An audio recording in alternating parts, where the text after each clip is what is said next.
And welcome aboard Tango Golf Foxtrot. It's a pretty crappy day, but we're flying in 2 days time, and I wanted to test out the audio and video on this GoPro Hero 5, I think it is, and the 3 that you're looking at me through in this camera. It turns out that the aux audio input to the new one doesn't work so well, so we're getting audio off the aircraft intercom into this one here, and you'll hear that in a moment. Alrighty, well, we're going to start up the engine and taxi over to the fuel pumps and get some gas.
Apply on frequency 134.5. Alrighty, you should be able to hear me on the intercom coming through camera 2 now, and what you heard just before was the end of the third by ATIS just saying that, hey, there's no one here, we're all on holiday. A bit noisier in here than normal for me, because I've discovered that the noise cancelling feature on the Bose A20, which is a great headset, puts out a crappy signal for the GoPro audio. Hopefully there's some sort of workaround to that, because these are great when they're going, but not so good when they're just in passive mode.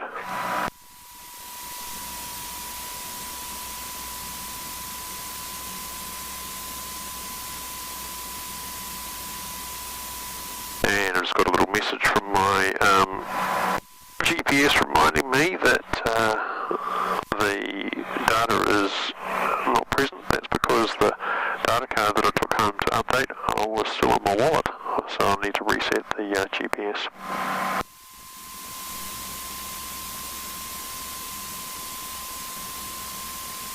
Making sure I put it in the right way. That's in. And we'll turn that back on. Engine's just snuck up to 1300 RPM as it's warmed up, so we'll just pull it back to its 1200 idle limit. And the GPS just going through its boot up over here. The secondary navcom and the transponder are all set up ready to go. And while we're waiting for that, looking across, the CGR30 is telling us we've got 17 inches of manifold pressure, 1240 RPM. Let's just pull that back a little bit, like we said. And we're not going to fly right now, but it's worth checking that the field elevation is making sense on the altimeters. About 220 here, 220 there.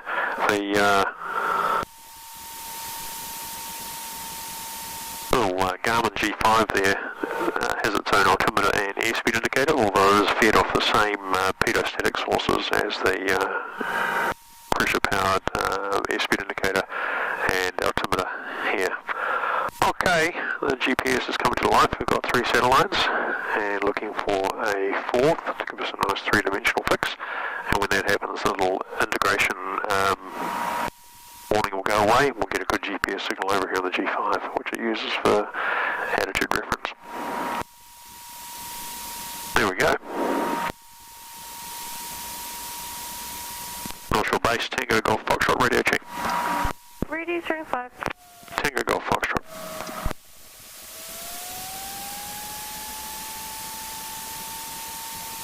Get some aircon here, so to speak.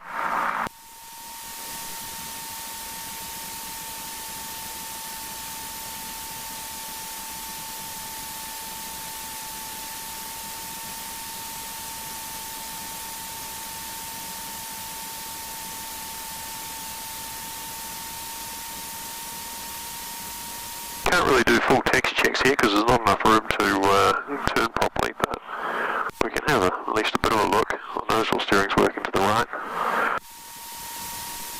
The brakes are working, that's always good.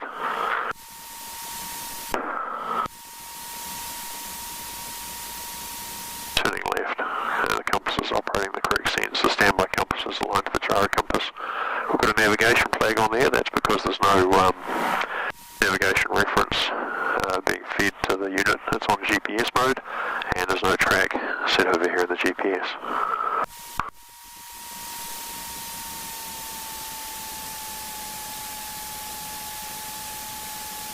The weather forecast said it's going to be briefly sunny for the next hour from now, but I don't believe it. If it is though, we'll go for a wee fly, just one circuit, and make a video of that. So we've got about 30 gallons of gas. I want to top that up to a bit over 50, so we're ready for Saturday's flight.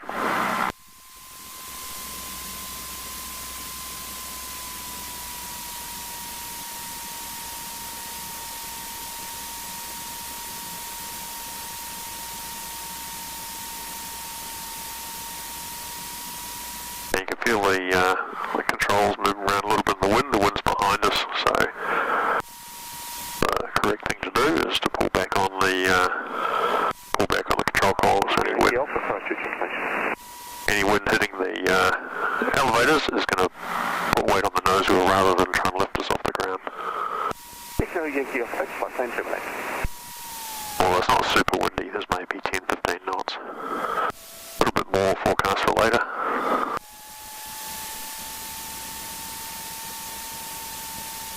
Information, General Aviation Broadcast 2300, calling technique number 24, onto the rising at the top of the north line. And then as we turn across the runway, the wind's going to come from our right, so we put the aileron into wind as well. And let's have a look and see if anyone's silly enough to be landing in this, you never know. North Shore traffic, Tango Golf Foxtrot, crossing 03 at Alpha 3.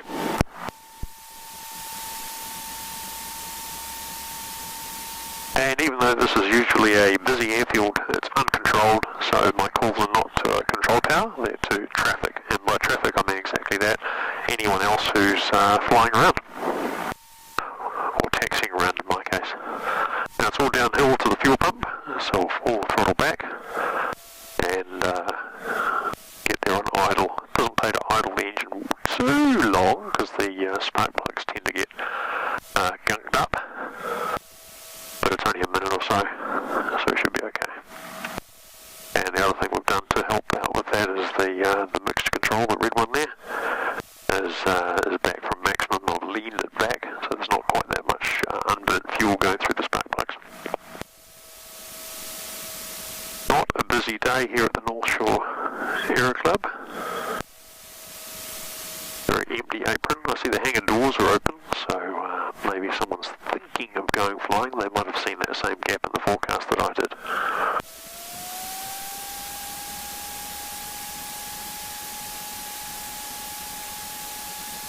Very few aeroplanes live outside here at North Shore. That's one of them. Cessna Cardinal. And the old Great Barrier Airlines Islander sitting there as well. Most of them live in these hangars.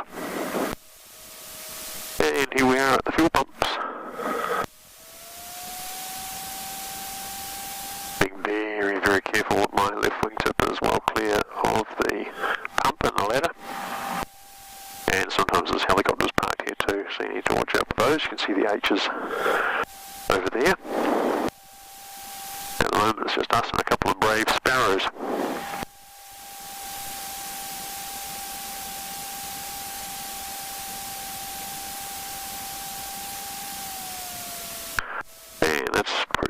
Nicely lined up for the fuel pumps, so I'll turn the avionics off and shut it down.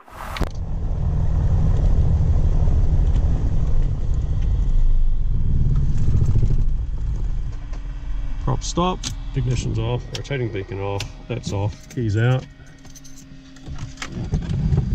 brakes off because we're at the fuel, and exercise complete.